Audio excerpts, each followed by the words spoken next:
Did anybody see Heyman's tweet? Hold on, AC. No. Let me read it to you. It's very interesting. And we are live, ladies and gentlemen. Peace. I think we're going to skip the music because AC's talking over the music. Oh, my bad. We are live right here with the For Pillar to Post WrestleMania pre-show. I'm Joe White. We got the 1650 crew back together again. We have Daddy Cool AC. And What's up? What's up? What's up? What's up? And then we got Mr. Hollywood himself sitting beside his pool in his palatial estate. It's Hollywood Jeff Edwards. What's up, Hollywood? What's up, my brothers and sisters? Wrestling time. So, Just don't get too Hollywood and have a bunch of, 14-year-old boys cleaning your pool while you're out there. man. Ooh. And then banana hammocks. Anyway. Nah, man. He's probably got Mrs. Edwards out there in the bikini. Clean my pool, bitch. No. Anyway. NXT last night. Let's start off talking a little bit about NXT. I don't want to spend too much time on it. Edwards, did you watch NXT last night? I watched the ladder match. It was good. Damn good ladder match. But the highlight came like in the middle of the show for me. I tweeted out and I tagged Mauro Ranallo in it. I put Mauro Ranallo is going to lose his voice before the match is over. And this was during the first match that I tweeted it out. And I changed my Twitter handle. If you look at my name on Twitter, I'm still at Joe Pillar to Post, but my name on Twitter is quote unquote the stupid Mark and then Joe White. And Mauro retweets, he quotes my tweet and tweets at me while he's fucking doing commentary. Your name is appropriate. I never lose my voice. So Mauro Ranallo, I put well played, Mamma sir. mia! I put well played, sir. May you never lose your voice. And I'm like, okay, that's it. The stupid Mark name has to stand now. Mauro Ranallo just cemented it. He's calling me out while he's fucking doing commentary on a live show. Doesn't get better than that. No, it doesn't. Not at all. And then I have everybody in the world liking it. It's gotten 123 likes on Twitter. His tweet did. So I thought that was damn hilarious. And I show it to my girlfriend. I'm like, he's doing this while he's doing commentary. That's what a fucking machine this man is. While he's got to pay attention to me and the match in the ring. So I thought that was freaking hilarious last night. But you said you watched the ladder match. What'd you think of that ladder match? It was good. Good, fun match. You know, for my perspective, not watching in a long time, seeing EC3 and Cole and Ricochet, I was watching it and there were times where I was going, what world am I in? Yeah. You know, it's very strange to see all those guys together. It was funny. But it was a good match, though. Good match. My stepdaughter's boyfriend was over last night, and he's gotten into the habit of he'll watch it if it's on, while he's over here. So Ricochet came out, and I know Ricochet does that thing where he flips off the ropes and hits the Spider-Man landing, and my girlfriend's boyfriend, or my stepdaughter's boyfriend's a real big like Marvel fan. So I was expecting him to do the superhero landing. I was like, I called him into the living room. I was like, come here, Nathan. He's like, what? I was like, watch. He's going to do a superhero landing. And then he didn't do it. I was so disappointed. But Yeah, he did that. He was kind of going after the belt, doing his thingy to go after the belt or whatever. But I find it funny because my stepdaughter's boyfriend has been getting more and more into wrestling since he's been coming around the house on Monday nights. Like he came over for Raw one Monday, and then on Wednesday my stepdaughter goes, I hate you. And I was like, why? She goes, we went out to dinner with Nathan's family, and all we talked about the entire time was pro wrestling. I was like, yes, my mission is complete. So the more people watching the product, the better, right? AC, what was your thoughts on NXT? Have you watched NXT? Yeah, I watched it. I thought it was really good. Like I told people today, I wasn't really blown away. But the reason I'm not blown away is the expectation level for takeovers is very high. It lived up to takeovers. It was great. It was a great show. I enjoyed it, but I wasn't like, oh my God, I'm blown away. Although the main event was tremendous. I thought it was the best takeover they've ever done, to be honest with you. I always used to get that feeling every time I watched one. No, not me. I don't know if it was the best one, but it was. It was very good. I don't know. I just don't get blown away by stuff that much anymore. You know. John Miller says convert the boyfriend over to CWF. We've already discussed it with the stepdaughter that we are going to take her boyfriend as his first indie wrestling experience. It has to be CWF. So we're going down there. Not to kill your vibrate here, but I clicked on the YouTube link to send it to somebody and saying channel doesn't exist. Really? Let me send you the direct link for it. Hold on. Or maybe I could just pull it off YouTube myself. Stupid Mark. We'll have another YouTube tutorial to start the show. Stupid Mark Joe White. Wouldn't be the first time. Right. Did I not put the C? Oh, I got it. I found it. I got it. I'm about to say it's right there. But the tag. It's the official after show is the damn thing. Let me change that. Let me change the thumbnail. Come on, White. Come on, White. I don't go through YouTube hardly anymore to set up a stream. I go through the realstream.io thing. So I forgot to change the thumbnail to other from Pillar to Post logo. But I'll tell you what, the one match that I liked was the tag team title match. I did not see the Gargano heel turn coming. Or the, was it not Gargano? Roderick Strong. I always get Roderick Strong and Johnny Gargano confused.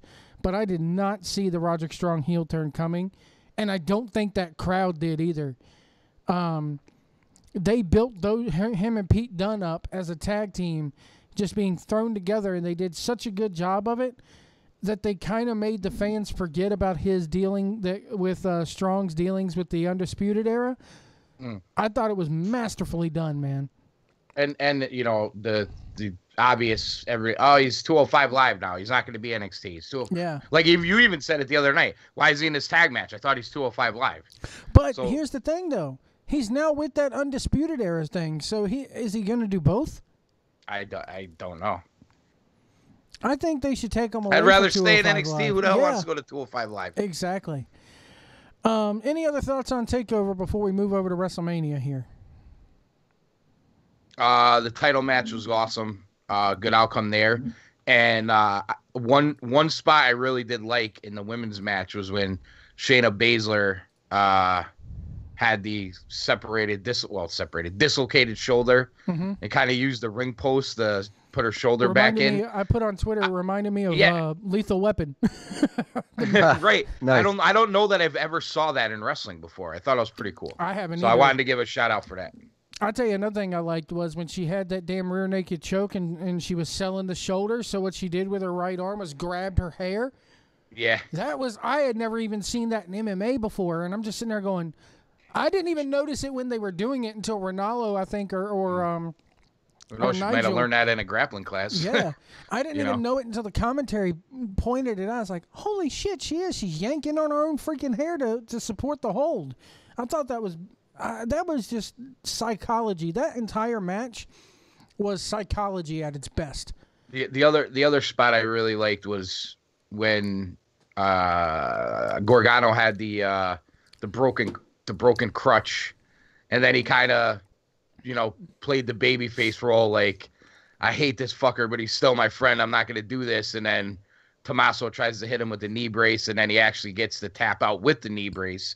Considering how much that knee injury is a part of, that whole feud, I thought that whole sequence was pretty good too. I was listening to Busted Open this morning because I was out grocery shopping, getting ready for tonight. And they were talking about how there's no more heels and no more baby faces in wrestling. That match there was. That's what they were getting to. They were like, it's more shades of gray. And Dave LaGreca, he was like, but that match right there, supported the fact, which is what I think, that heels and baby faces can exist in 2018 wrestling. Well, I'll tell you this. I owe you a little bit of credit because you talked me into going back a few weeks and watching the build to that, which I did do this week. Damn good, wasn't it? And it was very good. But it also, I think that's why I like the match so much too. Although the match was good in and of itself, having that, that other, having that story behind it made the match that much better. It was almost old school to me. Like, oh, this is what we used to get into. There was such a great story behind it. that you were so invested in the storyline that you're invested in the match, so it made it that much better. To your point, I hate to keep going back to my stepdaughter's boyfriend, but he's about as casual as it gets. He's maybe watched wrestling 5 times in his life, okay? And that's all the times he's been over here. He's sitting there going, why is the match unsanctioned and why are these two fighting when they put the little graphic up before the match to show you what was coming up next? And I told him, I said, just watch. They're about to show you the video package of a lifetime. And he goes, oh, that's going to tell you how they got here. I was like, yep. And he watched the video package and he looked at me and goes, you're right. I know everything I need to know. I want to see these two go at it right now. The ref did a good job too, because he was dressed all in black. And I like how he had the gloves on already. And he had and he stayed out of it. Mm-hmm. So it was well done all around. It actually told the story that they've built up for all this time. I mean, basically a year now. It actually told that story. And after the title match, it was a nice change from what we see in most wrestling today. After Aleister Black versus Almas, he looked at me and goes, he doesn't know nothing about pro wrestling. He looked at me and goes, how do you know who's going to win and who's going to lose ahead of time? And I had to explain to him the whole internet thing. And there's a guy called Meltzer and all this shit. But after the title match, he looked at me and goes, they told a damn good story in there. He goes, I didn't know wrestling could be like this. I didn't know they could tell those type of a story. Like, they could get you in that. And I was like, yeah, that match was in my mind, too. I'm sitting there going, fucking NXT just touched a guy who doesn't watch wrestling and made him want to watch more of it. That's pretty powerful, man. I'd never seen that firsthand because all my friends, you guys, my friend Robert, everybody knows it's a work and we know the insides and, well, we don't know I better rephrase that. We know what goes on behind the curtain, in the dirt sheets and shit like that. And to watch somebody who's never read a dirt sheet in his life and, like I said, he hasn't been watching since 1990s like we have, or 80s like we have. So to see somebody and to see a match like that have an impact on somebody who's coming in cold turkey, it's pretty crazy to see in 2018. Yeah. And he's about 10 years younger than I am, so he's like 23. So the only problem is you're never going to see it on Monday. No, and I told him, I was like, and here's another thing, everybody. I have to say this every time there's a takeover and we do an after show for one or a pre-show for Mania. I think I even said this last year. Immediately, everybody on Twitter, WrestleMania has a lot to live up to tomorrow. I'm like, no, they don't. It's a different apples show. And oranges. It's an entirely different style. I don't know how people can't get that through their heads. Right. Yeah, it's very different. Even though it's under the corporate umbrella of WWE, it's apples and oranges. Well, before we move on, I want to bring up one more spot too. What's that? When Gargano threw Tommaso into the announce crew. Yeah. They clearly had no idea that was coming. Because they got hammered, and actually Morrow was off air for about 3 or 4 minutes there. You could still hear him in the background. It's like it was very low. It was awesome. I liked it. And then I was like, "Where's Nigel?" And then all of a sudden his voice popped up. Mm-hmm. But the apples and oranges thing, it's like NXT is oranges, main roster is apples, and when Vince calls you up, he squeezes every last bit of orange juice and pulp out of you and converts you into an apple. That's the way it is. There's no comparing the two. All right, let's get into this card here today. We got, golly, man, this is going to be a freaking... I called Jeff, and I was like, Jeff, you ready for 5 hours of this shit? we might be headed into the Women's Battle Royal. Or is the Cruiserweight match going first? Do we have any confirmation on that? We don't know yet. I'm sure PW Insider or Big Dave will have something out before it goes live, but we got to be out there by 5. Just I told you the other night, just for Cedric, I hope that at least goes. I hope that one at least goes last on a pre-show. Mm-hmm. Now, Jeff, did you watch any of Ring of Honor last night? Because they had Cody going up against Omega. No. I went back and watched it this morning. Have you seen any of it, AC? No, I didn't get that far yet. I did take over this morning, and then I was doing the 223 UFC card, so I didn't get that far. Oh, man. That UFC card, I'm riding home. I did a little bit of a road trip yesterday, and I'm coming back home.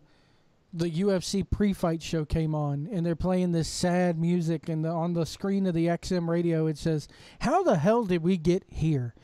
And even everybody, like, even on the Busted Open thing that they were doing yesterday, everybody's like, WWE is where it's at right now. The UFC is just in fucking shambles after what Conor McGregor did. The only problem with that take is most of the fights on the show are tremendous. So I mean, for casual fans, I can understand that take, but if you're an MMA fan, there was a lot of good fights on that show. I mean, my considering the card got turned upside down basically by Conor McGregor. And then it's really there was two things that turned the card upside down: Tony Ferguson's knee injury and Conor McGregor. Mm-hmm. But having said that, going from 13 fights to 9 fights to what they were up against just to get that card off. Yeah, that's pretty. I mean, they had a fight of the year candidate on that card last night. I mean, I could talk about it all day. I obviously have a lot to talk about this week when I do the MMA shows, but I was happy. The idea that you comparing the WWE to the UFC is you're comparing. Well, it's not even apples and oranges. It's further out than that. They weren't really comparing it, but the general consensus I got last night is that UFC is at a really low point right now compared to what it's been in the past. I agree with that. But I was glad to see that my girl Thug Rose won again last night, and that it wasn't a fluke. Everybody says it was a fluke. It wasn't a fluke when she. I actually had that take on that fight, but I was dead wrong. So that was a tremendous fight too. Absolutely tremendous fight. Let's get into WrestleMania here. The Andre the Giant Memorial Battle Royal, so far announced for this thing, is pretty much everybody that's not on the main card. You got the Hardy, everybody except for Bray Wyatt. Bray Wyatt has not been announced yet, and I think he's going to be like the 30th man because I think they have 29 people. 6, 7, 8, 9, 10, 11, 12, 13, 14, 15, 16, 17. Well, 18, they got to set up another fight on the Hardy compound. So yeah, they have 29 people. Your boy Mike Kanellis is in there. AC. Thank God. Good for him. I'm happy for him. He deserves it. I'm happy. I had a feeling he'd be on there. I had a feeling he'd be on there considering they allowed him to interview Kid Rock after his commencement speech, or whatever you want to call it, Hall of Fame speech. That Hall of Fame ceremony. We'll get into that another time. I haven't even gone there yet. Oh man, it just skip Hillbilly Jim. That's all I got. Everyone I talked to has said that. Skip Hillbilly Jim. I'm a Hillbilly Jim fan. I love Hillbilly Jim. I loved his work back in the day, but man. I heard the Dudleys were good. I heard that Henry and Goldberg were both a little long. Yeah. And I did see clips of the Kid, though. The Kid was very funny. This JJ guy, I'm sorry. Yeah. I don't get it. I don't get him. I really don't. Well, it was funny. I don't get the whole Warrior Award thing anyway, because here's a guy who... Well, they didn't... Listen, we've been talking about this for how many years now? They didn't do the Warrior Award to what he meant it to be. We all know this. It's a publicity stunt now, so we all know this. The Andre the Giant Battle Royal. I'm hoping... It's a way to get Stephanie McMahon to person. Yeah, and it's a tax write-off for WWE. It is. It's a charity thing. I guarantee you that trophy that they give the things... They write that off on their taxes. Fucking Tony show, we know it's not the award that he wanted. It's not what he said in his speech, but it's not going to change. So AC, if you're awake over there, the Andre the Giant Memorial Battle Royal, who do you see winning this thing? Is there any surprises? Samoa Joe. Samoa Joe? Samoa Joe. Really? You think he comes back and wins this thing? Yep. Is he the guy that finally makes this Battle Royal mean something? I think so. AC. I think so. When I was looking at the list, I thought Matt Hardy, but then AC just said, "Yeah, Wyatt will come back, and then they'll jump off on another match." So I'm gonna go Joe coming back. AC, what are your thoughts here? I'm gonna go totally out of the realm here. I don't even know if this guy is gonna be there, but Del Rio blew off. No, he's not there. He's in Texas. Did you hear? Yeah, he got fired. Did you hear that? He blew off the Lucha TNA show. That cocksucker. He burnt, Vintage Del Rio. dude, he No, burnt, in he all burnt seriousness, 2 bridges last night. He burnt 2 bridges on Saturday or Friday when he no-showed. Not only did he no-show Impact, but they were doing a joint show with Lucha. He no-showed 2 companies at once. Well, he already screwed Lucha once, so why? Or he probably screwed TNA multiple times too. Why are they? Why is anybody surprised when this guy screws you over? Like, anyway, no. In all seriousness, who am I gonna pick to win the damn Rumble? I'm gonna go like out of left field here, because they like this first time ever bullshit. Even though there's been like 4 of them. Baron Corbin wins his second one. First time, 2-time winner. Baron Corbin, the lone wolf. John Miller in our Twitch chat room says Dolph Ziggler. That's a good pick. I'm gonna go with a guy who's gonna return, and I still think that the Battle Royal is gonna remain. You know, everybody thought they were going to give the Andre the Giant Battle Royal such pomp and circumstance since that HBO documentary is hitting on Tuesday and it's WWE supported. Yeah. But it's still going to be the most useless Battle Royal in professional wrestling history, because it's going to lead to somebody getting buried instead of pushed. And I think the one guy that's going to come out and win this thing is Big Cass, is going to make his return, which they're calling him Colin Cassidy again, I think. But Big Cass is going to come back from injury, and I think he's going to win it. I think they're and the fans are going to be like, "Oh, really? This guy?" And that's what it's going to be. Big Cass. Yeah, dude, they were going to push his ass to the moon before he got injured. I hear Enzo's case has been dropped. Really? That was the big Twitter rumor yesterday. Huh? Yeah, I haven't heard that. one. That's new to me. Then we got the women. Well, he hasn't been arrested yet, so no. Then we got the Women's Battle Royal. There's 14 people confirmed. Sasha Banks, Becky Lynch, Liv Morgan, Naomi, Natalya, Ruby Riott, Sarah Logan, Bayley, Lana. Everybody that's pretty much on the main roster except for the champions and their challengers. The Bella Twins going to come steal the spotlight like they did in the Rumble? That was my pick. I'll go first right here. Nikki Bella comes in and wins this Fucker, thing. that was I was going to pick. Nikki Bella comes in and wins it. And this Battle Royal is just, she wins the female anatomy trophy and hoists the giant vagina up above her head and with the ovaries, and gonna come in with a pink pussy hat on her head. Yeah, man. Gonna come out with a body. Ooh. Compared to what Lana was wearing at the Hall of Fame, she's probably gonna come out wearing a body condom. Oh God. AC, you gonna stick with me on my pick? Yeah, I'm with you, brother. I'm going Nikki Bella. Jeff, Hollywood, what do you got? For no reason whatsoever, I'm going to take Sasha. Really? Yeah. That's a good pick. Sasha. I think Sasha and Bayley are going to eliminate each other. In the chat room here. That's why I didn't pick Bayley or Sasha. John Miller saying Sasha's going to be tossing Bayley over the top rope. Shout out to my boy Kanda who's listening on YouTube. What's going on, guys? Thank you for tuning in. Be sure to hit that like button and hit that subscribe button. They had I'm riding home from the store and the Busted Open pre-show's playing, and they had that Izzy, that super fan, if that's even a term. You know I hate that term, Edwards, but... Is that the one with the hair or the other one with the that's fucking... a Bayley fan that was sat in the front row at NXT. And, the little girl you're the talking little about. girl, and she's like, I'm going to be in the Battle Royal in another 10 years. And she goes around to indie shows. Indie shows actually book her for appearances. Walking the tightrope again. Here we go. White's bullying children now. Here we go. Fuck Izzy. That's all I got to say. Whoa. Here we go. We're starting early. I figured this would be to the post show. Post show, yeah. There's people on the card. No, that post shows is when I trash the Undertaker. Oh. But I'm just saying, this chick is on Twitter. This little girl, who's not even about like 11 or 12 years old, is on there going, "Come see me at such and such wrestling. I'll have Izzy Mania t-shirts for sale as well as my iconic bow. Come see me live." And I'm just like, who's the marks? Who's the marks here? Anyway.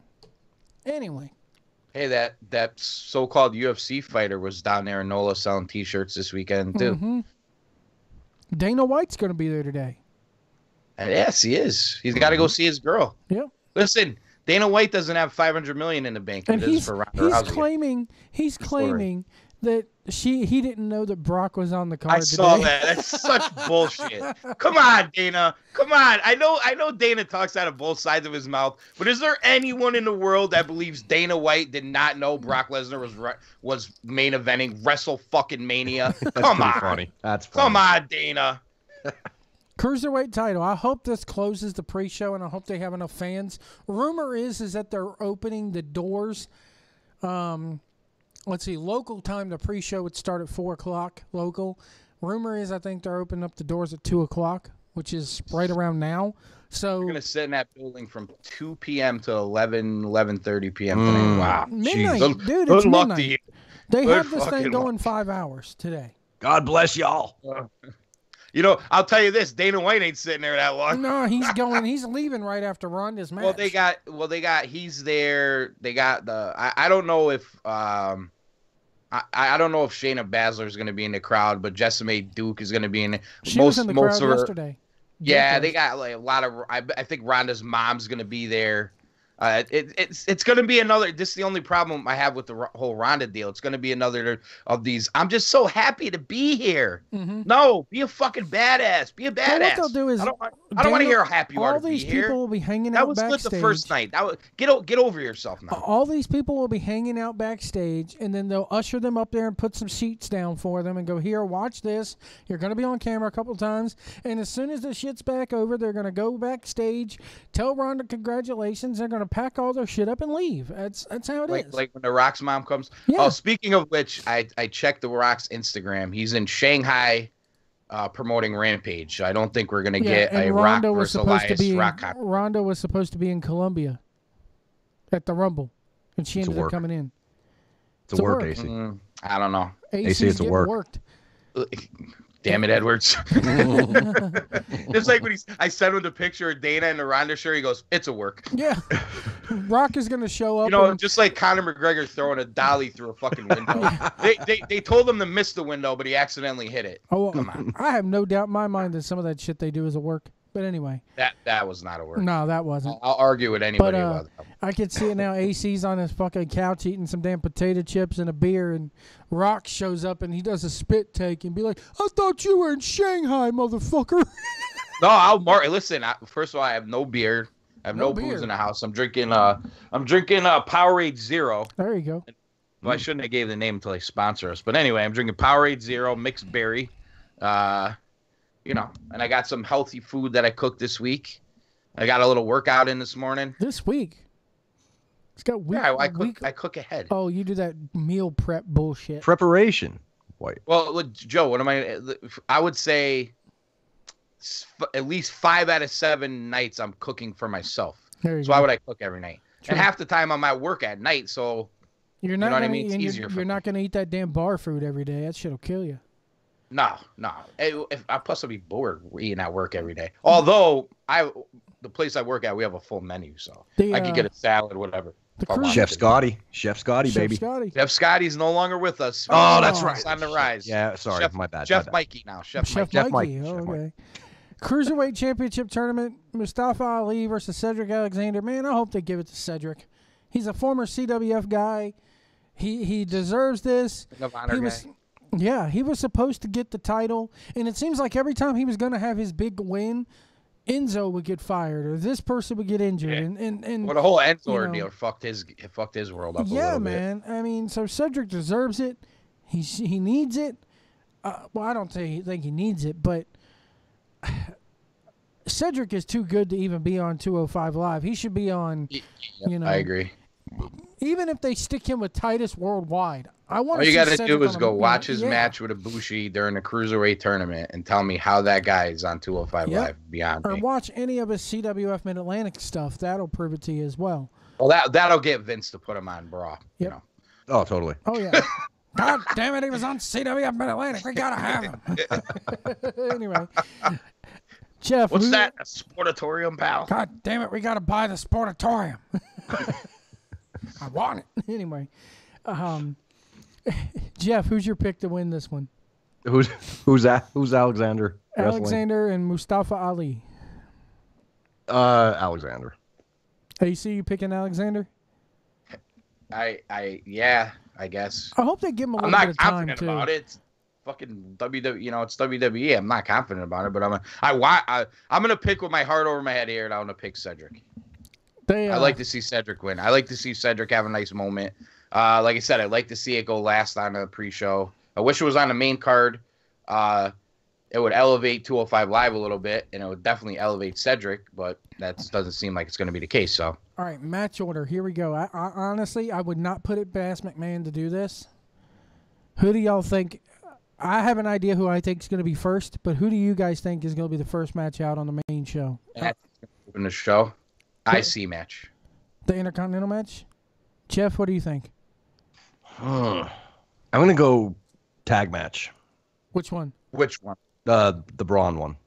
Strowman. Okay.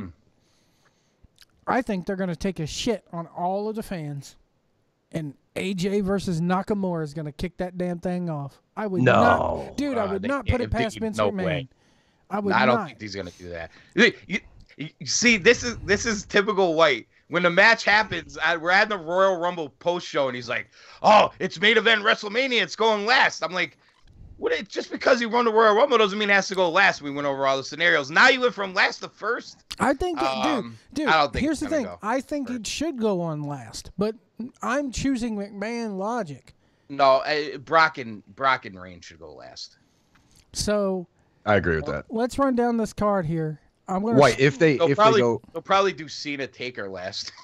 if they go AJ Nakamura first, how long does it go? 30 minutes. 15 minutes tops. I say 30. They give them at least 30 minutes no matter where they're at. Wow. On the card. You think they're going to get 30? Including entrances, yes. 30 minutes. If they get 30 minutes, it's going to be by far the best match of the night. It's not even Nakamura has Alex Cooper's guitarist playing him to the ring tonight. Interesting. She was at TakeOver last night. She was on. We'll get there. As far as our picks go, let's start from. I'm going by Wikipedia, folks, and I'm going to start from the bottom and work my way up on this. So these are in no particular order. Daniel Bryan and Shane McMahon versus Kevin Owens and Sami Zayn.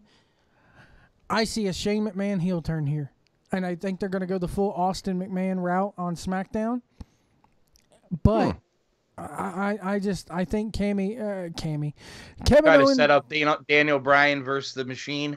Yeah, again, create that whole madness. Again, they're going to do not a bad idea. But Shane McMahon is going to turn, and I think Kevin Owens and Sami Zayn are going to become his little evil henchmen, and they're going to get. So Kevin Owens and Sami Zayn is going to get their jobs back here. AC, what do you think about this? I like your idea of the turn, but I think if it does happen, it won't be till after Daniel Bryan gets the pin, because I think they're going to want that Daniel Bryan pop, and they're not going to want that, oh my God, we got to boo, Daniel Bryan didn't win. Mm-hmm. You know, that crybaby shit. So I think they're going to win the match. Maybe it's some thing where like Daniel tags himself in and gets the win, and Shane gets mad and he turns. If there is to be a turn, I like your idea. I kind of hope they do it, but I still think they're gonna win the match. Edwards, Hollywood, what do you think about this one? I say there's no turns and the faces win, and then Owens and Zayn switch shows. Oh, in the Superstar Shakeup, yeah. Yeah, that's a good idea. All right, Kurt Angle and Ronda Rousey versus Triple H and Stephanie McMahon. It's a no-brainer here. Yeah. It's a no-brainer here. Ronda Rousey is going to make Triple H tap out. Yep. That's where I'm going with I this. agree 100%. Ronda Rousey is going to make Triple H tap out, and then on the next night on Raw, how dare you tap me? Oh, man, I can hear that shrill. Stephanie, I love you. You're hotter than hell, but that voice. Oh. But, what do you think, AC? I'd say this, that's the obvious choice, and you're probably 100% right, but this is just coming from what I think should happen. I think Triple H and Stephanie should win. I'm not saying Ronda should take the pin, Kurt should take the pin, or whatever, or however they do it, but I think they should win, because I think they're walking a real tightrope with Ronda right now. Mm-hmm. Where first of all they're already walking that reality kayfabe type rope with her already, and they're not booking her as that badass. why is Stephanie McMahon putting her through a table? Stephanie McMahon should be running every time Ronda looks at her. It's not even the table thing. She's man. supposed to be the baddest woman on the planet. It's Stephanie McMahon slapping her in the face, putting her through tables and everything else. To make sense, her trouble started, Triple H and Stephanie should win. Her trouble and started long before. That keeps this whole Ronda versus Stephanie and Triple H thing going. Then Stephanie can bring in, I'm going to, you know, I got Nia Jax to take you out, or I got this one to take you out, or whatever. But again, this is another one of those deals where, okay, Ronda Rousey, Kurt Angle win. Where do you go from here with Ronda? Mm-hmm. I think you have more options if they lose. That's my only point. I've said that from the beginning. This match means nothing. What matters is what comes afterwards. But Ronda Rousey sealed her fate when it comes, you know, the baddest woman on the planet thing. She sealed her fate that very first night she came out at the Rumble, when she walks out there and she's smiling and she's so giddy about being cheered for. I've said this every single time. But you could have got past that. You could have got past that. I've said this every single time. When she walks through that curtain, it's mad Ronda face. It's that face that I sit there and go, Ronda, you're a beautiful woman, but when you get that face on, you legitimately scare the fuck out of me. You know? Why haven't they done any like really badass training montages where Angle and her are just getting dirty, training hard, like we're gonna kill Stephanie. We're gonna kill. They did to a certain extent. They showed them, but it was not what I'm talking about. It wasn't. I mean, like when they used to do videos of her training in the UFC, she'd be like up in some like cabin, and they'd have like a heavy bag hanging from a tree, and Ronda would be all nasty face hitting it, bah bah bah bah. Where the hell was that? You're right. That's a build. At least makes too much sense. Yeah. You're giving them way too much logic, man. They don't apply logic to anything, and I agree with you. It should have been. If you beat my current contract, I'm available. I'm available. I'm just throwing it out there. If anybody in Stanford's listening, You're right though. They should have had like a Brett and Shawn WrestleMania 12 or Rock and Brock SummerSlam 2002 type of video package. It's showing, you know, Brock is showing Ronda taking ice baths and throwing a heavy bag over her shoulder and running up a hill, some shit like that. But getting dirty, just training dirty. But you know what I mean? Where is that stuff? They sure as fuck. We talked about it with Reigns and Braun last year when Braun destroyed Reigns, have him go away, then have these dirty ass training videos where he's getting back to kick Braun's ass, and of course they never did it. But they never do it anymore. Never. It's crazy. They sure as hell showed Stephanie McMahon working out. You know, well, I mean, just go on our Instagram. You always see that stuff. So, did everybody trying to make the next cover of Muscle and Fitness again? Edwards, you got you're sticking with me on Rousey making Triple H tap. Yeah, I'm right with you. That's going to be the perfect 2018 ending. That's going to be their Sports Center moment, which everybody will bash the next day. Look at the wrestling, you know. That's how. I'm sorry. They want these mainstream. I thought they don't like intergender wrestling. They want these mainstream outlets to put them under their microscope. The sad part is when they do, it's here's our joke segment because our hosts need a coffee break or something like that. It's not. They don't treat it as a legit sport. They're never going to. It's always WrestleMania. You know. Even ESPN is the fact that Coach had to sit last year and treat it legit probably made everybody at ESPN cringe. Sorry. Probably. This match is scheduled for one fall. White. Oh, at Queens of Combat the other week, he would go one fall, and the guy would go, and it's 4, and people would go 4. They were annoying the shit out of him.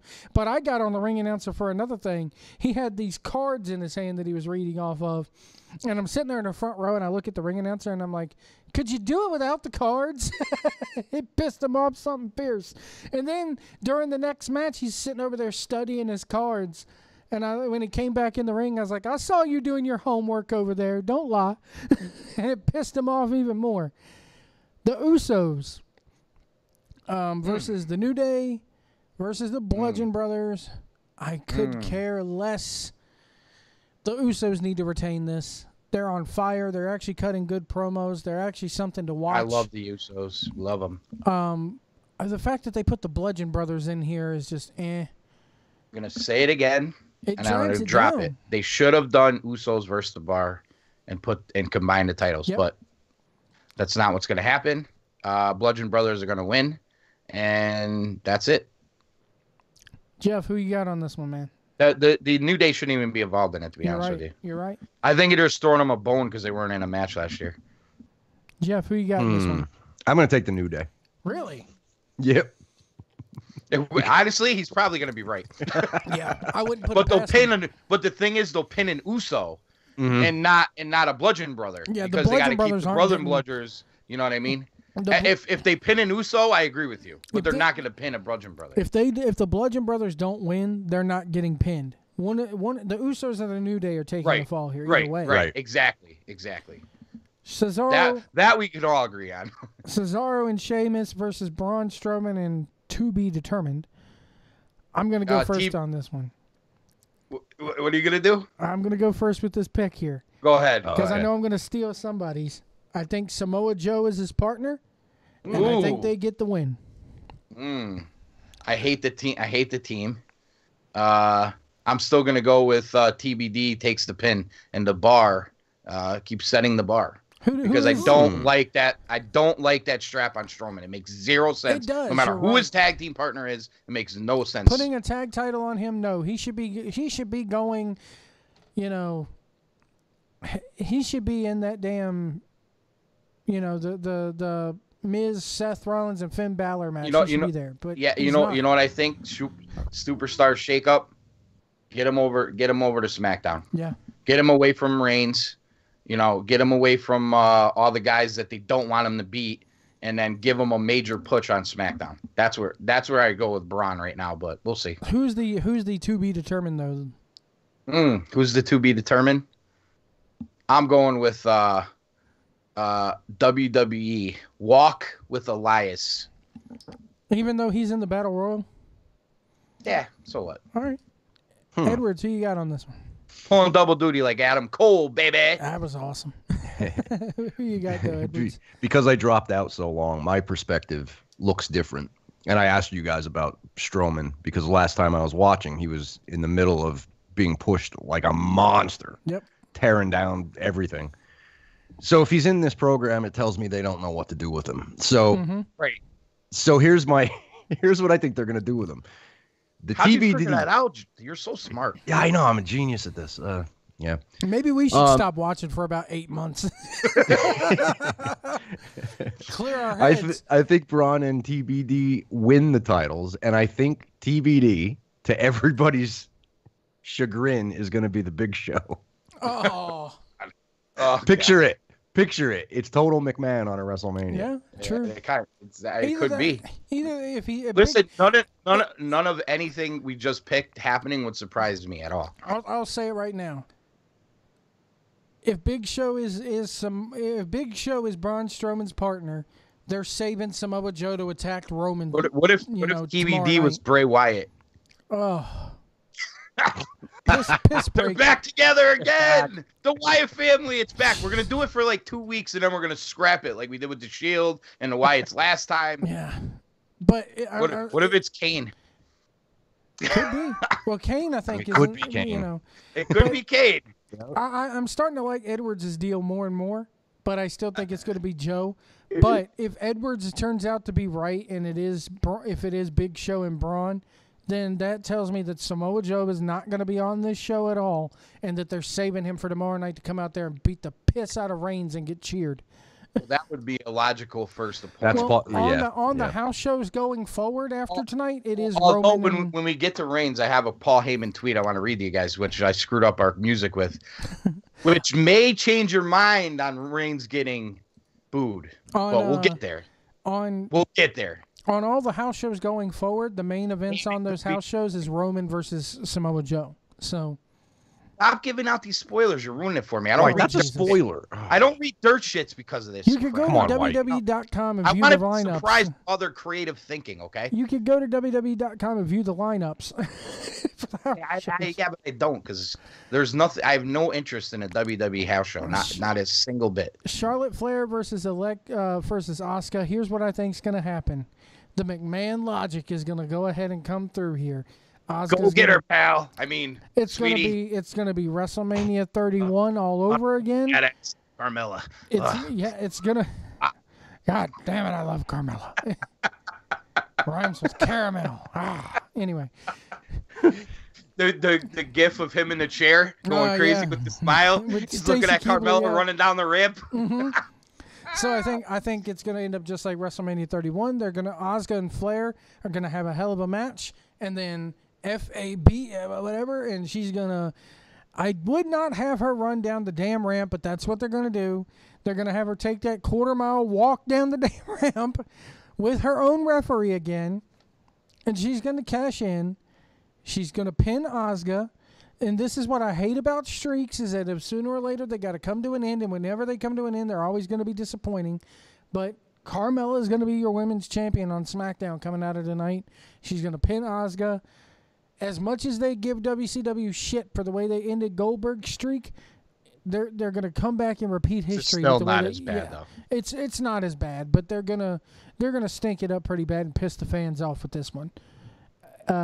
Hollywood, who you got in this? I wouldn't call Asuka Goldberg by any stretch. Well, it seems you guys are pretty convinced that Carmella's going to cash in. Mm-hmm. Not today, though. I'm going to go with it, but I'm going to swerve it. I think Asuka wins when she does cash in. Carmella loses the match. You're going to have the first ever women's Money in the Bank winner lose? Yes. Wow. That's crazy. I like your line of thinking. But I'm sticking with what I said the other night. The cash-in's coming on SmackDown in front of all the English fans that Joe White loves so much. Beach balls. Oh. How about that guy from the UK? He was a good sport. He was. Stone Man, yeah. I'm surprised he actually turned on White. He must not have known who you were. Who do you got winning though? Who do you have winning tonight though? Who do I have winning tonight? Asuka. Okay. Because here's why. Listen, Charlotte doesn't need it. She's going to win the title again a million times. Mm-hmm. I actually think you'll probably get somewhat of an entertaining match. My only thing with this whole ordeal is Asuka. Same thing with Nakamura. I mean, take the mic out of their hand or give them a new talking piece or something. Here's the thing, though. We'll get there. We'll get there with Nakamura. Now, I'll go ahead and say now, they have this thing on WWE.com, like a little documentary that follows Nakamura around. And he sits in front of the camera. And yes, they have him subtitled where you can, make out what he says. But his English is not that bad. This whole thing of need to face and all this shit, WWE is making him be that, right, gimmicky with it. It's like Edward said, karate chop. Exactly. Right. Remember that great show? Karate chop. Never when forget Nakamura comes over, karate chop. Need to face. What's his new finisher? Karate chop. You know what, though? The way they've been treating him, even though they've been pushing his ass as a main eventer, he's one step away from being karate chop, Listen, if AJ Styles doesn't win that match, I'm going to go ballistic on the fucking pro show, so let's get ready. Oh, man. All right. Dude, everybody got their picks in for Asuka and Flair. Alexa Bliss versus Nia Jax. Here's what I think needs to happen. Nia Jax needs to go in there, win it in less than a freaking minute. Squash the fuck out of Bliss. Not gonna happen. That's how I would book it. It's not gonna happen though. But Nia Jax, they're gonna have like a good little 5 to 10 minute little match, and Nia Jax is gonna win. Nia Jax deserves it. She needs it. Bliss really doesn't need it because I think she's going back to SmackDown. Ew. No, keep her on Raw. But I think Nia Jax is gonna get the win here. Edwards, what do you think? I'm gonna take Bliss to retain. Dirty with Mickey, of course. Yeah, she's got Mickey out there with her. Yeah. And it's gonna be all kinds of heat for Alexa, and that's what they're gonna want. I'm with Edwards, but I think Alexa's gonna get the shit kicked out of her for 10 minutes, and somehow find a way to retain. If Bliss doesn't get her squashed, if Bliss doesn't get squashed... Oh, she might squash her, but she's not going to win. Yeah. If Bliss doesn't get squashed and they have like a good 10-minute match, Nia Jax at least needs to come out there. Like, have Bliss enter first. I know I hate the champion entering first because it breaks tradition. Champion should always enter second. But in this case, I'd have Bliss come out there first and Nia Jax come out. And before she even steps foot in the ring, she goes and spears Mickey through a barricade or something and takes her out and then goes in there and, you know, squashes Bliss. It was have her take care of both of them. Let me ask you a question. Why does Carmella have to cash in on the SmackDown champion? Does it have to be? She's a SmackDown star. Oh, that's right. Now I forgot it was a SmackDown show. That's right. Yeah. Okay, never mind. We have Randy Orton versus Bobby Roode versus Jinder Mahal versus Rusev. Rusev Day. Rusev Day. I hate Rusev that crap. Day. I really do hate the Rusev Day thing. Rusev Day. But Rusev got that shit over. Him and Aiden English got that shit over. Why he's going to lose, but... You know what? That's probably why, but he deserves to win it out of the other three. And I want Bobby Roode to turn heel as soon as fucking possible because the babyface thing with him just ain't working. But Rusev's walking out there as your U.S. champion. AC, you got Rusev on this one? Nope. I got Jinder Mahal, Oh. and the babyface turn for Rusev finally happens because it really hasn't happened. They're still booking him as a heel, and he's going to have a program with Jinder. That crowd is going to start lighting torches if Mahal becomes champion again. He's going to win it. Jinder Mahal! Edwards, who you got here? Jinder, number one. India, number one. That was the India, best post show number ever. one. India, number one. That was the best post show ever. Edwards, who you got here? You say Bobby Roode? Yeah. Bobby Roode from TNA. Yeah. Bobby Roode was the Roode. champion and basically what happened was Bobby Roode was the champion. The SmackDown before the last pay-per-view, Randy Orton out of nowhere RKO'd him out of nowhere. So they decided that it was a U.S. title match between him and Orton now was going for the Grand Slam WWE because that's the only title he's never held. But they never built that into a story like Randy Orton's finally going for the U.S. title that he's never won. He's won every other title. They didn't say that till almost like after he won it. But anyway, so Bobby Roode's in the story. And then they interjected Jinder in there too. And then Rusev was a late replacement because Rusev was kind of like the guy they were just throwing at everybody who had a program because they didn't know what to do with Up him. until last week, I fully expected Rusev to be in the Battle Royal. So did I. But anyway, Edwards, who you got here? I'm taking James Storm then, if that's the case. He's been seen at the WWE hotel. Beer Money.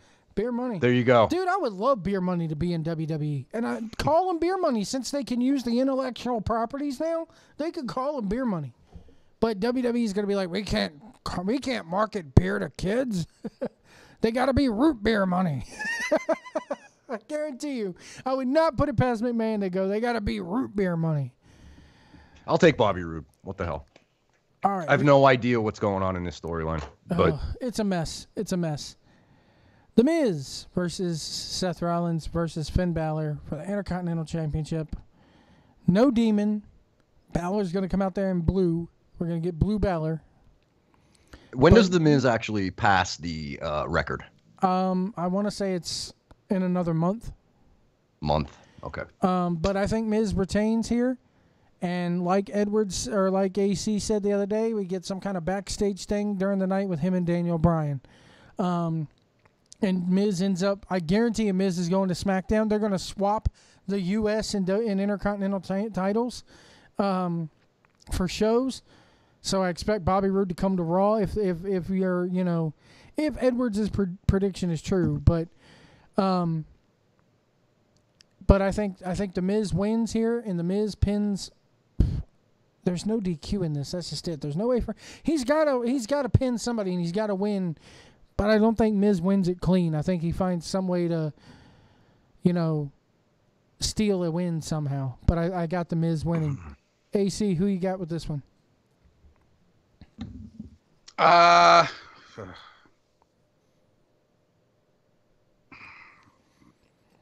The fact that we're having to ponder on this, even though the match is kind of shitty, shows you how kind of stacked that this card really is. When we can't really, because I had a hard time with this one myself, but I think Edwards, go. I got to think about it. I got to think about it too. I was waiting for you to talk. I got to think about it. I need a minute. The record thing is a roadblock in my thinking here. And I think when the record thing does happen, they're going to have Daniel Bryan take it off of him. See, that's the question. Yeah, do they have anybody lined up that's going to happen? But the thing is that Daniel Bryan-Miz feud has been set up brilliantly for 2 years since before he got injured. So it really doesn't need a title, but it would help, You know what? I'll take the Miz just because I think they could probably come up with something better for him to lose, right when he's about to break the record. Mm-hmm. They can come up with something better than losing in a triple threat match, I think. So I'll take the Miz. That's why I can't decide because of the record, but I just have a feeling that when you talked about guys they want to shove down your throat, Balor just seems to be one of those guys. And for some reason, I feel like they're going to put it on Balor. They know something's missing, but they don't know what. And maybe they think it's a strap. If there was rumors of him feuding with Reigns coming out of WrestleMania, I'd say he'd probably not win and Rollins would take the pin. But I think the fact that you know what? I think they're going to take it off the Miz and I think they're going to put it on Balor. Wow. I'm going to hate it, but I think that's what they're going to do. The thing is with me with Balor is that they pretty much taken that demon thing and said, screw it, he doesn't need it. Well, I know he pops his collar and does extraordinary things. Yeah. I mean, let me ask. Let's just put it out there. And I'm not trying to. I know I always shit on Balor. And he's a very good wrestler. He's a good wrestler and all that stuff. I'm not saying he's not. Like I said the other night. But this idea that he does all this extraordinary shit. Did anybody watch Ricochet last night? Yeah. Okay, watch Ricochet and then watch Finn Balor and tell me who does extraordinary things. Who does this crazy stuff? I think Balor could do the flippity-flappity. Have you seen Kota Ibushi? I mean, Kota Ibushi's been on WWE TV before. Have you seen him? Yeah. So how could you sell me that Finn Balor does all this extraordinary shit when I see these other guys that are so much better? Could they ever? It just doesn't work, dude. He has no character, and the problem is they're telling you he's not ordinary, and he's very ordinary. Mm-hmm. Do you think a heel turn could save him? I don't know. I don't even know if it would work. I think the problem is with this whole Balor Club thing is they're trying to just capitalize off all the Bullet Club fame, and they could have everybody too sweet and in the crowd and doing their too sweet woo woo too sweet woo woo, which is the Young Bucks Marty Scurll chant. But anyway, I think they like all that. I think they like that. They feel like they're getting some Bullet Club dollars with the Balor Club. So I think they like that, So I don't think they're going to go away from that. And the problem is, even if you turn them heel, that vocal minority is still going to cheer for them. It's still going to make those cheers. And you know what I'm saying? So I just don't know if that works. I have a question for you guys about the club. Go ahead. With the AC, like you're saying, they're trying to cash in a little bit on that. Mm-hmm. I've watched the anniversary show, and then I watched the past two Raws. I saw the whole thing with the with DX and the club. Yep. Why am I not seeing in the past 2 weeks the club? Yeah. Balor Club. That's I think it's weird. It's like what they did with the Shield when they put the Shield back together. Like they were the Shield, but Ambrose and Rollins were coming out, and then Reigns was coming out, but they weren't coming out together a lot, and they weren't helping each other like they used to do. It's very it's weird. It's like an affiliation. Well, Miz it's comes not out even with a faction. It's weird. Me and you I think we were texting about that during one of the Miz TV portions. You have the Miz Taraj. You have Seth Rollins, who's part of the Shield that's not the Shield anymore, apparently. And then you have Balor Club, but you just have Balor.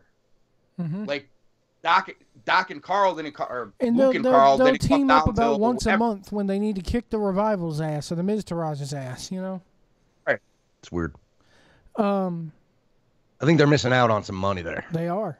Big time. Kazuchika Okada and Red Shoes have been spotted in New Orleans, along with Mario Lopez, AC Slater himself, and former WCW champion David Arquette. Mickey Gall is in town, as well as Travis Brown, of course, who's married to Ronda. Which, did y'all see the video of him getting into an argument with Alicia Fox? No. He apparently, Travis Brown? Yeah, apparently him and Alicia Fox had words like in the hotel or something. I'm like, okay, Alicia Fox is getting fired tomorrow. Well, he does have a history with women. Yeah. But Mickey Gall is also in town as well for WrestleMania. That's interesting. Red Shoes and Okada being there means nothing to me. I'm like, they're never leaving New Japan, especially Red Shoes. Dude, Okada's going for all these IWGP fucking records. Yeah. He's Gato's boy. There's no way he's leaving New Japan. They just put him over Sabre Jr.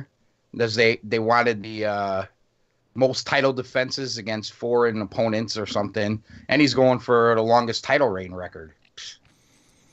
Let's get into Red this. Shoes. Red Shoes referees every big match in New Japan. He'll go 4 matches in a row. Yeah. AJ Styles versus Shinsuke Nakamura for the title. I think it's Nakamura's time. However, he's getting the big entrance, kind of. And as we saw last night, with Ember Moon having the big entrance and getting sung to the ring, it meant a loss. And usually, when people get the big entrance, that means they're losing. I've been very, very much back and forth on this, but I still think Nakamura gets the win here. And I think they're going to go ahead and kind of strap the rocket to him and see what he can do. But I don't think it's going to last long. They're doing this to get the Japanese audience in. The problem is the American people are crapping on the promos that he's been giving. The build-up for this match has been lackluster. But I still think it's Nakamura's time. He's charismatic enough. People love him. Speaking of which, Stone Man just entered the chat room. What's up, man? But I think Nakamura's going to get the win here. And they're going to have a rematch next month at Backlash. But Lame. It is lame. It is very lame. But I think these two get 30 minutes, including entrances. And Match of the night. It's going to be match of the night if they give them time, yes. But, Edwards, who do you got on this one, AJ and Nakamura? I'm going to go AJ because this ain't Japan, pal. That's right. So I'll go AJ. I hope they have a long, they're booking this as the dream match finally becoming a reality, even though we've seen the dream matches in Japan. They could do it if they have time, but I just don't think they're going to have time. And it's going to be a complete letdown, I think. Really? What could be the match of the century is going to be let down due to time, I think. How much? But you I'll think take AJ to win. How much you think they give him? 10 minutes? 15 minutes? I think like AJ, AJ. Hey, AJ Cool. AC. AJ Cool AJ's over there. Yeah, AJ baby. Cool. Like AC said earlier, I could see like 15 minutes, maybe 20 with the entrances. AC, what do you And got? that's here? not long. That's not. Stone Man in the chat room says 20 I'm minutes. I'm like 55-45 on this pick, just because it is WWE, and sometimes, what's best for business is actually reality in their minds with, sales on subscriptions and all that other bullcrap. But I'm going to go with AJ and makes the most sense. You said something on the show the other night about AJ Styles possibly being their biggest star. Okay. Listen, you put your biggest star over on your biggest show. AJ Styles is yet to have a WrestleMania moment. I'm not counting him beating Shane McMahon in the first match, the second match last year as a WrestleMania moment. I hope you're right and they get 30 minutes. I still think they're getting like 15, 20, but I still think you give AJ Styles a WrestleMania moment. You keep him champion. You could sell it down the road as a rubber match. Nakamura got the win in Japan. AJ got the win here. You got somewhere to go there. I don't like Nakamura as the champion. I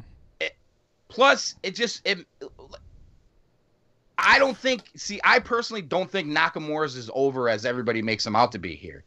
I don't think so either. Not on the main roster. I don't think because like he's I said, not. You know, The problem is a lot of people in this country saw Nakamura sporadically. They saw him at Wrestle Kingdom. They saw him at the G1. They didn't see him wrestle every night in New Japan.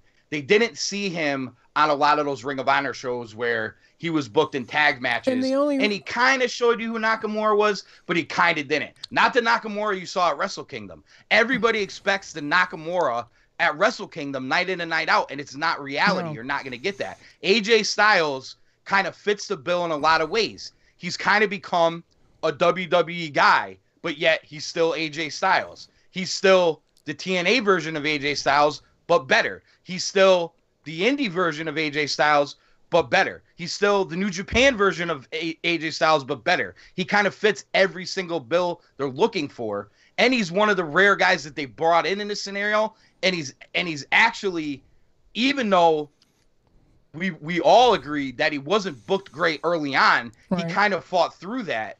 And once they put the strap on him and he started beating John Cena, they were like, whoa, we have something here. And boom, now you have this big superstar AJ Styles. Perfect time.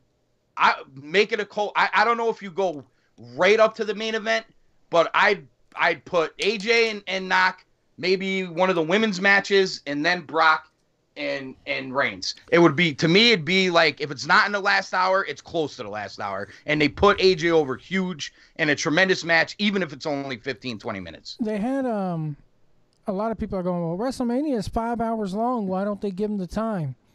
Because they're going to do all kinds of other dog and ponies. Come on, guys. 29 you watched matches. WrestleMania before. You've watched WrestleMania before. They got to bring out all the Hall of Fame people. They got to do packages. concerts. Mm-hmm. And they're going to have surprises. And they're going to have backstage segments. And they're probably going to... The Ronda Rousey...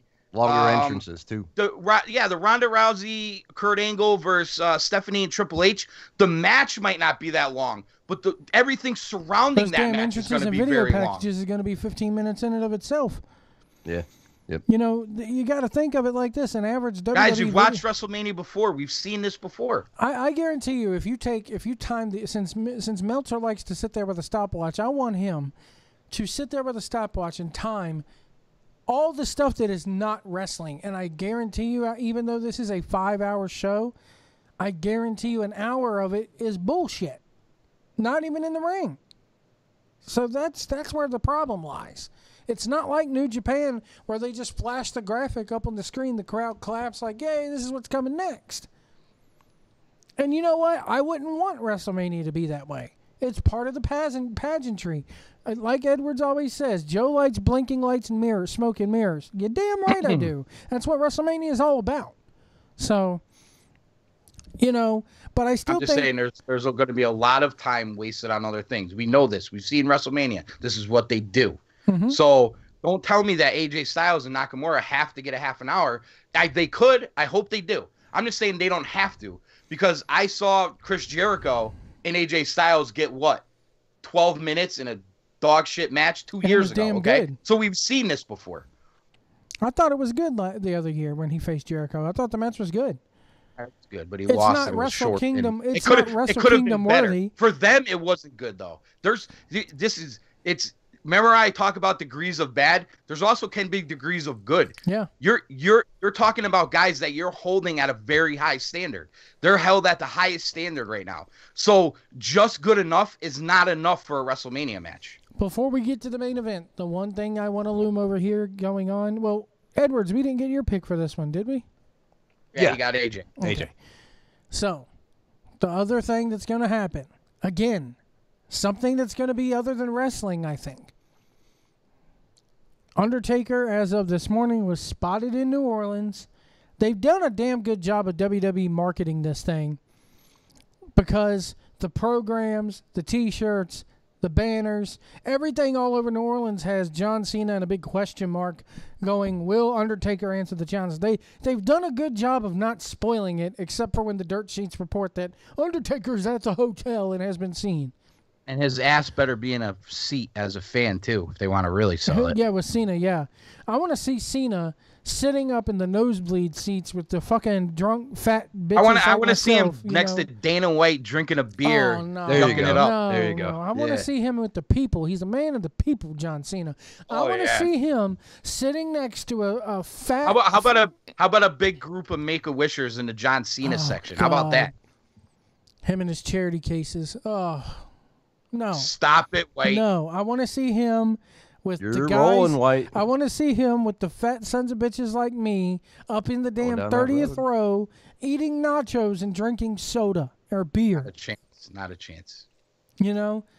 And find, but let's go ahead and call this right now. After Nikki wins the Battle Royal, she could hug John, who's sitting in the front row. Oh God, they're gonna after she wins the battle royal, she's gonna be like, "Come on, let's just tie the knot right here," and Get the me preacher's pregnant. gonna run down. You already tied. We're already gonna tie the knot. Get me pregnant now, John. Yeah, this coming from the guy who's like, "I will not have children and I will not get married." I'm like, "Yeah, if the pussy's Come that on, good, that was you all will. reality TV show. We If the know that. pussy's that good, you will." Come on. Anyway, His money, he could get any. Yeah, Come on, he doesn't have to it's settle for true. her. that's true. But Undertaker and John Cena, we know something's gonna happen between these two. I want to start with Jeff on this one. I want your opinion of how do you think this goes down? Will there be a match? And I think I asked you this before on another show, but I'll ask it again. What Undertaker shows up? Is it the Dead Man or the American Badass? Go ahead. I think it's going to go down with Cena in the ring calling him out. And I think you're going to get your little girls on the screen, White, like you're begging for. Yes. And you're going to see the motorcycle, and he's going to come out. And I think there will be an impromptu match.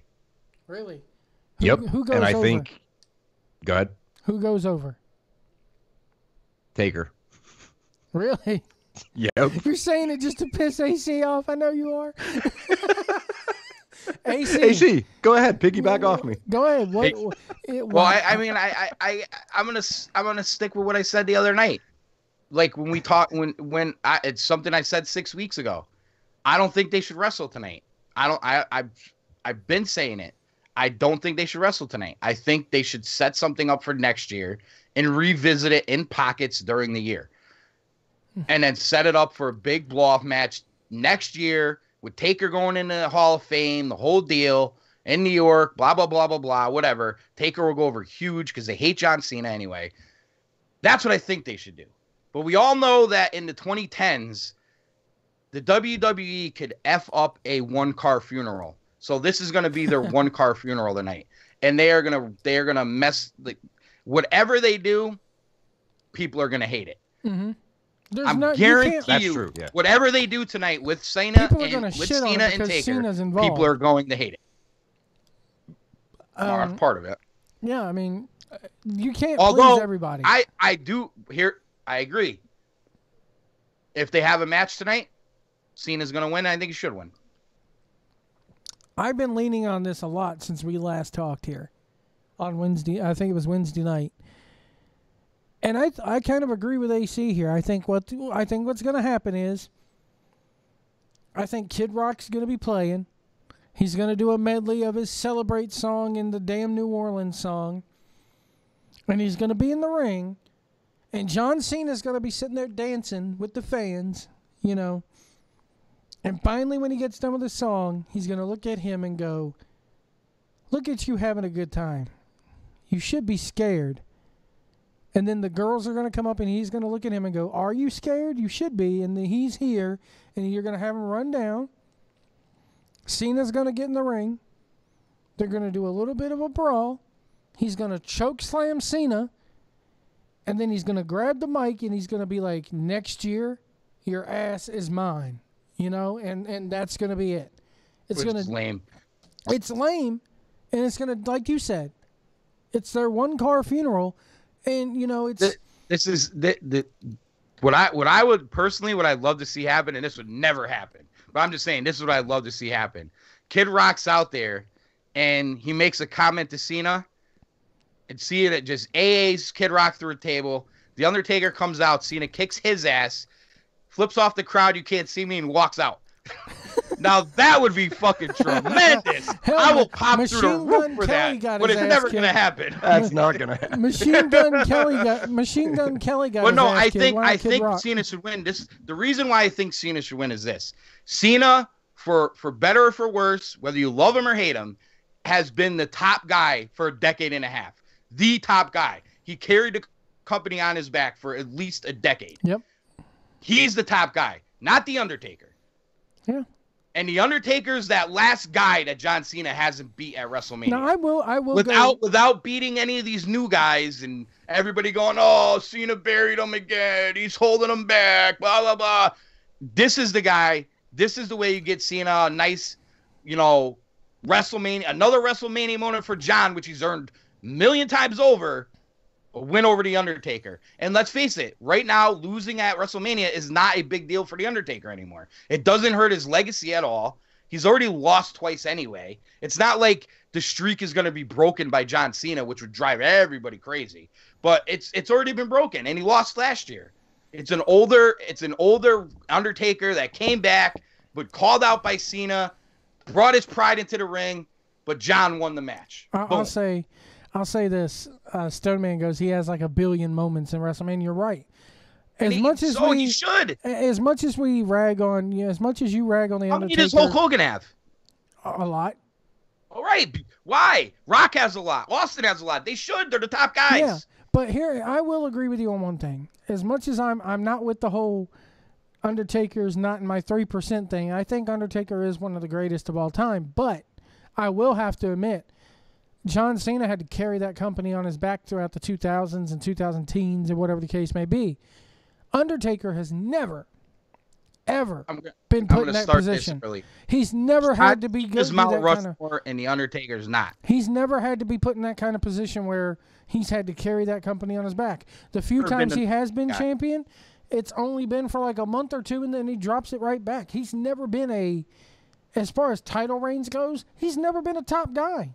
Because he doesn't need to be. John Cena's Mount Rushmore, and he's not. It's not a knock. It is what it is. He's never had. I'll be honest with you. The mystique of that character and the way he works is so damn good. He never needed a belt. He never needed a title. He could have been like Roddy Piper. And Piper never needed the belt. Cena's Hogan. There you go. There you go. I'll go with that. I'll go with that. Different way, though. Different way. I'll go with that. Edwards is being quiet. Do you think he's mad because I didn't put Taker on Mount Rushmore? I'll answer it this way, White. He's not even speaking to me now. Did you hear about Ninja Thoughts? No. They're silent but deadly, White. That's how I'll answer it. I'm written out of the script. Shout out Rick. I had to throw a fart joke in there before I address this. Or Rick's memory. Brock Lesnar versus Roman Reigns. It's going to main event. It's going to go on last. A lot of people are saying they don't want this image of Roman Reigns getting booed for like the 4th year in a row by going on last. They don't care at this point. Yeah, he's not going to get booed. I think he'll get cheered. I think Roman wins. The next night on Raw, tomorrow night, however, they're going to boo him, and then they're going to cheer the hell out of Samoa Joe when he comes out to attack him. Let's hear this tweet that you've been sitting on, AC. Yeah, go ahead, AC. Well, I'm gonna give credit here because I did not come across this myself. This came from my good buddy, Diamond Dave Rosenbluth of the Ken Reedy Show. He sent me this, so I want to give him a shout out for that. This is from Heyman. At WWE, Roman Reigns has been the main event on 4 consecutive at WrestleManias. Not even Brock Lesnar can say that. Roman has earned that position every single day and deserves mad props for that. Please be advised, though, I'm leaving hashtag WM34 with the hashtag Universal Champion. And to that That's I say, interesting. Very interesting. Yeah, you think Heyman turns? He could be trolling, but you're telling me Heyman turns on Brock and sides with Roman. Roman's getting booed out of the building. No chance. No chance. I look at that tweet this way. The reason why he's main evented 4 WrestleManias now is because Vince McMahon will not give up on shoving his ass down our damn throats. Yeah, but this is not. He's not talking about. He's not talking about your dirt sheets and your smart mark shit. Right. This is him talking about. No, he's not. This is him talking about wrestling. This is him being Paul Heyman, manager to Brock Lesnar. That's what that tweet is coming from. That's not coming from, I know Roman's getting pushed down your throats and we're gonna shove him down more by making me his manager. This is Paul Heyman, the manager of Brock Lesnar, saying, I'm leaving with the Universal Champion. What that says to me, if Brock loses, I'm leaving with Roman. Yeah. But does he... Now, could be trolling. I'm just saying. He probably is. Knowing him, I hope he's not trolling. I hope he's not. I think that'd be huge for Roman. I wonder how many people would start cheering Roman and then be like, I never really hated him. It was just that, Vince and You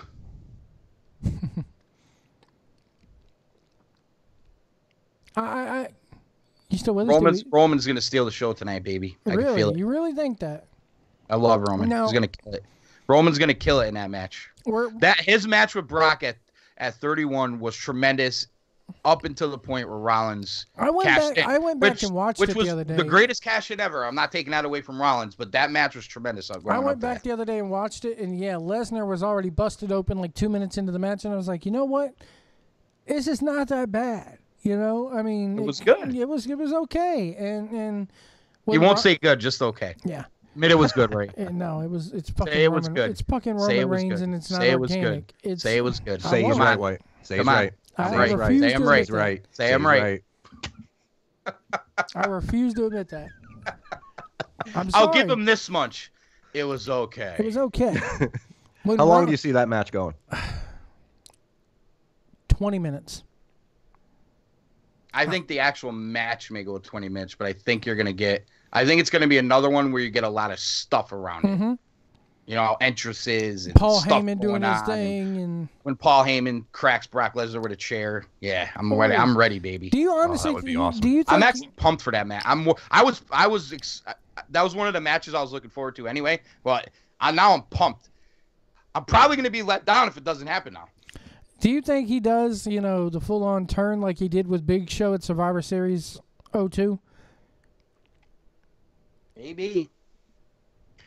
Hey, they're going to have to do something with Heyman because Brock Lesnar headed back to the UFC. Dana White said it about 17 times this week. They still have a contract with him. Talk about people spoiling. And he knows his WWE Talk about people contract's spoiling shit. You know what? He went out last week. I agree with Dave LaGreca about this. He went out last week and spoiled the finish of this damn match by saying Brock is coming back. And then, guess what? Karma's a bitch because now your fucking UFC card crumbled last night. Let me ask you a question. Did he really spoil it? Everybody knows this. Everybody knew. Yeah. I mean, everybody knew going in, but... Right. Everybody knew this. See, wrestling... Oh, my God. Dana White spoiled it, even though I read it on a dirt shit in November, and I knew that Roman Reigns was going to face Brock Lesnar. They've been saying, listen, it's been a year. Since Brock won the title last year, people have been saying Roman Reigns, WrestleMania 34, is going to take the title off Brock. Now we're going to blame Dana White on the Tuesday before WrestleMania for spoiling it? That's about as genuine as Dana saying he didn't know Brock was on the card. AC has got that Dana White flavored chapstick, and he just lathers it up. We wouldn't be talking about Brock Lesnar and MMA if it wasn't for Dana White. Ronda Rousey wouldn't be on WrestleMania if it wasn't for Dana White. That's true. So people, listen, there's things about Dana White I don't like either, and he takes a lot of heat because he says a lot of things, and he's the poster child for fighters not getting paid enough. And he's the poster child for the Reebok deal and all that other stuff. And I get that. And I don't agree with that stuff either. But I do still give credit where it's due, unlike most people out there, including probably a lot of my friends who are listening right now, who are probably like shitting on me for saying it. None of those fuckers would be here right now if it wasn't for Dana White. You wouldn't even know who Mickey Gall was, okay? If it wasn't for Dana White, all right? That's just facts of the matter right now. Edwards, who do you got in Reigns and Lesnar? Roman Reigns. You're going out on a limb with that one. Yeah, Yeah. that's far-fetched. Shocker. In a shocker, he beats Brock, and then Brock goes back to the UFC, and the world will be shocked. The final It's a betting work. odds. Brock retains. Samoa Joe's going to beat him on Monday. Imagine. Yeah. Dude, oh man, that would be like Vince with the greatest swerve ever. It was better than the Rollins cash in. Roman, the final betting odds for WrestleMania, courtesy of BetWrestling.com here. Brock Lesnar is plus 200. Roman Reigns is at minus 400, so Roman is the favorite. AJ Styles is at plus 410 to Nakamura's minus 620. Jesus. Nia Jax is the favorite to win hers at minus 350. Nakamura is that big of a favorite? Yeah. Wow, you're fucking crazy. All that smart money's come in, man. Yep. Asuka is at minus 825 to Charlotte's plus 475. That's crazy. Took it up on Charlotte, huh? The Carmella cash-in odds is at minus 150. Wow. The Intercontinental Championship triple threat, Finn Balor's at minus 130. Telling you, Balor's taking it.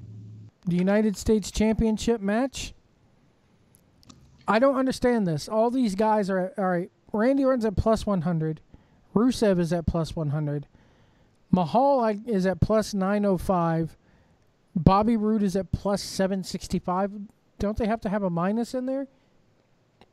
Yeah. What? That's Maybe probably nobody's betting on it. yeah. Yeah, maybe. Mixed tag team. I mean, let's be honest. I'm gonna say this public service announcement. If you're betting on WrestleMania, go get help right now, please. Do me a favor. Just do yourself a favor. If you're betting on WrestleMania, go get help. Angle and Ronda Rousey are at minus 825. Jesus. Undertaker versus John Cena. Okay, they're acting. This website's acting as if the match is actually happening. John Cena's at plus 200. Undertaker's at minus 295. Daniel Bryan and Shane McMahon are at minus 180. You know why? Because he's the greatest Yeah. of all time. What would make more sense is to bet on whether or not there's a match actually taking place, you know? Stoneman says, you'll bet on the ones that are going to win. No, not necessarily, because you have to bet so much money to get like a return on it that it's crazy. Like last night, I think somebody on during the UFC thing, you had to bet at least $1,000 just to make 100 on one of those fights. So it's not really worth it. On Habib knocking the man off. Everybody's I actually was going to throw $50 on Iaquinta just in case. Sasha Would have made a Banks. killing. Sasha Banks is at plus 150 in the Battle Royal. The least favorite is Lana. She's sitting at plus 3,700. What's the over-under on Sasha taking a bump where we're wondering if she's ever going to move again? They don't have that on here. At least 5. It's got to be. At least a 5. 4.5. 4 out of 10. Yeah. What was the over-under on us getting the picks done by 4:30? Oh man, that was Wow, look at that. White pushed us through that. You got man. time to I'm spare. impressed. White. I'm impressed. I thought Very we'd be good. up against it. I thought AC would have had at least 8 filibusters by now. Well, no, I didn't have to take a pee break because I haven't been drinking. See what happens when you sober? We just rattle this shit off, man. Actually, I feel like I'm just as entertaining sober as I am drunk. You are, but you speed I shit don't up know. quickly. I like it. Now tonight, man, we're going to 5 a.m. like we did last year. I only recall like an hour of that podcast. Oh man. People say, "What's the bets on Banks messing up?" What are the odds of me, even sober, not falling asleep once during WrestleMania? Oh man, that's I wouldn't take that bet to save my life. It's bound to happen. The Raw Tag Team Championships, Braun Strowman and partner is sitting at minus 295. I'm voting TBD. The SmackDown Tag Team. See, that's another thing. They could do a bet on who's going to be the partner, but they're not. SmackDown Tag Team Championship, the Bludgeon Brothers are the favorite at minus 115. That's not a heavy favorite, though. No. So according to this, the minus Like are the you said, the minuses there are other the people that underdogs. match So in. so the whenever they go three-way, there's always that option that wow. So I've been the other getting. guy could take Here's the thing. advantage. I've gotten this wrong. The minus symbol are the underdogs. Or excuse me, the favorites. Yeah, I got it right. The favorites are the minus symbol. The underdogs are the plus symbol. Favorites are minus. Yeah. So in the cruiserweight title, Alexander's the favorite at minus 460. So for the favorites, the number represents the amount of money you would need to risk to win $100. The underdogs represent the amount of money you would win if you risk $100. So if Lana wins, if you bet $100, you're getting a $3,700 return on that damn thing. Yeah, but I mean, come on, you're gonna waste $100 on a fucking women's battle royal again. Seek help. It's out. Get help. Mm-hmm. Yeah, that's your point right there. Says it all. Man, some of these odds are crazy.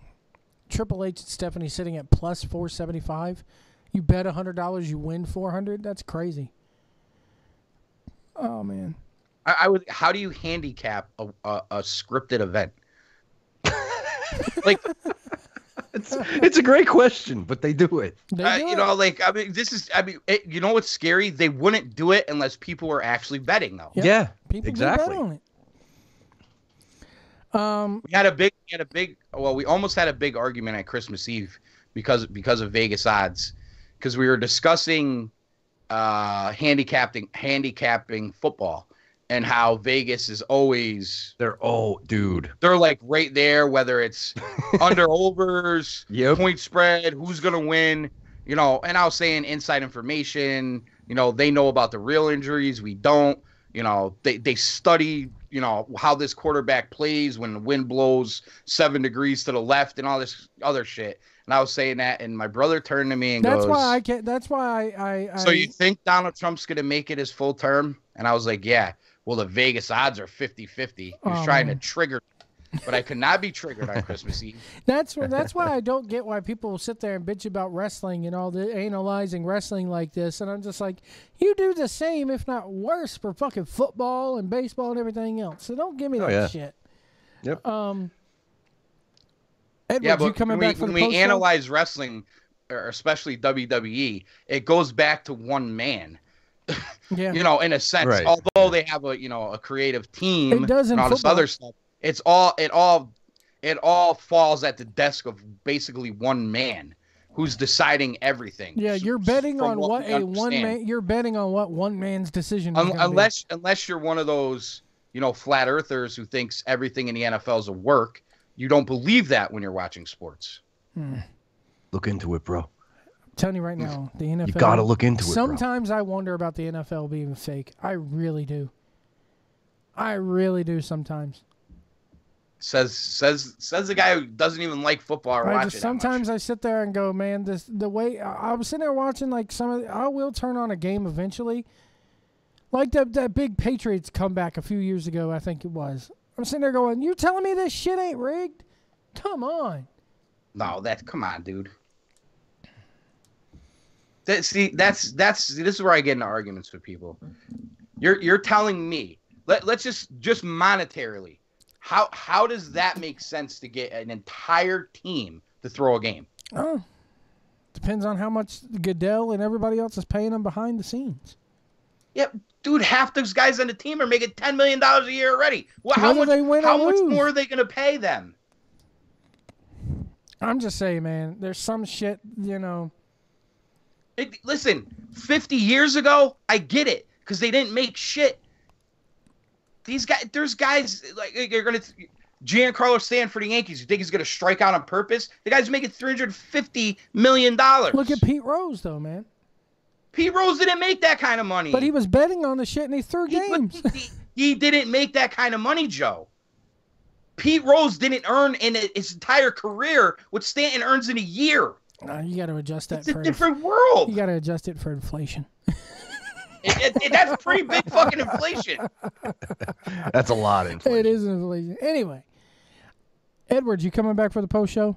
Hell yeah, son. We'll come back and wrap it up. I got guests coming over, so give me about 10 minutes after it ends to get them out the door. Yeah. And then we'll all reconvene. I'm gonna go ahead and wrap it up here. We're getting done a half an hour early thanks to AC being sober. See, kids, hugs, not drugs. I don't do drugs. Easy now. Alcohol. Don't be sipping that moonshine, and you'll get your pre-show done early. Listen, I don't live in Virginia. I drink vodka and whiskey. Man, dude, you upstate New York. You know how many rednecks are up there? Come on. I'm not in upstate New York. There's rednecks all over there.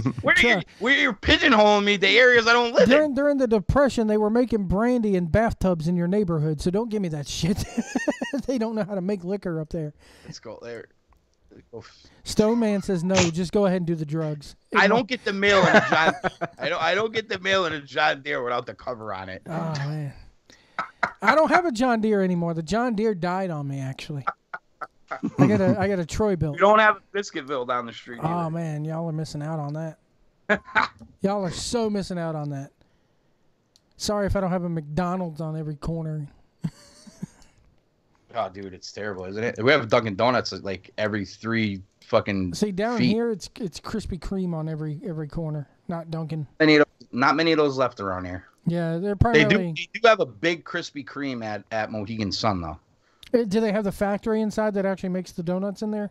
They do. Yep, they do. That's the best thing in the world is rolling up to the Krispy Kreme and that hot. It's strategically placed as you walk out to the parking garage. Man.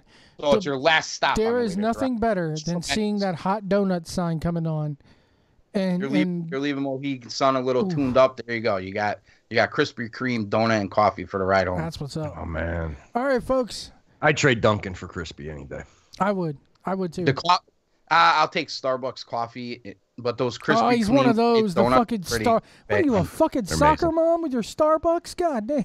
The coffee's better. It's just better. I'll be honest with you. Having previously worked for Starbucks and know now how it's made and roasted and everything, it's better. It is better. It's worth the $5 a cup. Yeah, that's the problem with it. Well, I'll be honest. They gave us a $5 gift card so we could go try it out because there's still people on Earth who haven't tried Starbucks.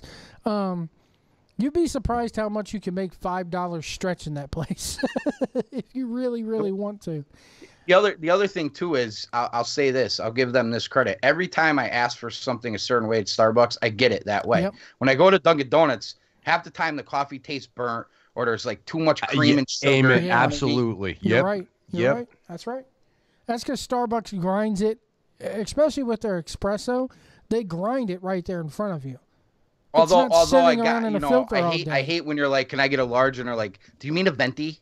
I mean a fucking large. I hate that. Give me a large, hate that right? fucking soccer moms. Give me a fucking large, small, medium, large. Why does it have to be fucking Latin, Italian bullshit? Right, because it was started in Seattle, Washington. Welcome to Coffee Talk. Welcome to Coffee Talk here with. Listen, we could go off on anything once we're done with the WrestleMania picks, you know. Yeah. We're gonna go ahead and wrap it up. See, this saves us the small talk on the post show because we're doing it now. On the post show, you'll be drunk and full of small talks. I told you I'm not drinking. Oh, you're going down to the ABC store during the pre-show. I mean, watching this fucking pre-show, goddamn. The ABC store. Yeah, that's what they call it down. We don't have liquor stores. It's all done by the government, so it's alcohol and alcoholic beverage control. I told you I built a damn boxing gym in my house. I'm training every day. Alcohol's not on the menu right now. With the world's gayest rock song playing in the background. That was, you know what? I didn't even realize what was playing. It's got fucking Creed or something playing in the background. No, it was Cody Rhodes' fucking entrance music. Oh, okay. Golly. Who's the Marks? That's why I thought you gave me a hard time because it was Cody's entrance music. Honestly, I just take my thing and put it on shuffle and whatever. I was like, does he have fucking Nickelback playing in the background? No, not fucking Nickelback. Coming up next week, I had some gangster shit playing before that. I had some old school DMX rocking. Next week, AC's gonna strap that headband on and go to work in that makeshift gym. Well, the headband might go on for the post show. He's gonna be sitting there in his. Oh yes, the headband just for you. He's brother. He's everybody come back for the post show. You don't want to miss that. He's gonna have his headband on and his face mask on, his little body mask on, and he's gonna go to town on that heavy bag. Naked when Roman wins the title and Cayman leaves with him. Somewhere out there's one Italian kid going, "Oh boy." Anyway. We're going to wrap it up here, folks. We'll be back right after WrestleMania for the post show. For AC and Jeff Edwards, I'm Joe White. See you after Mania, folks.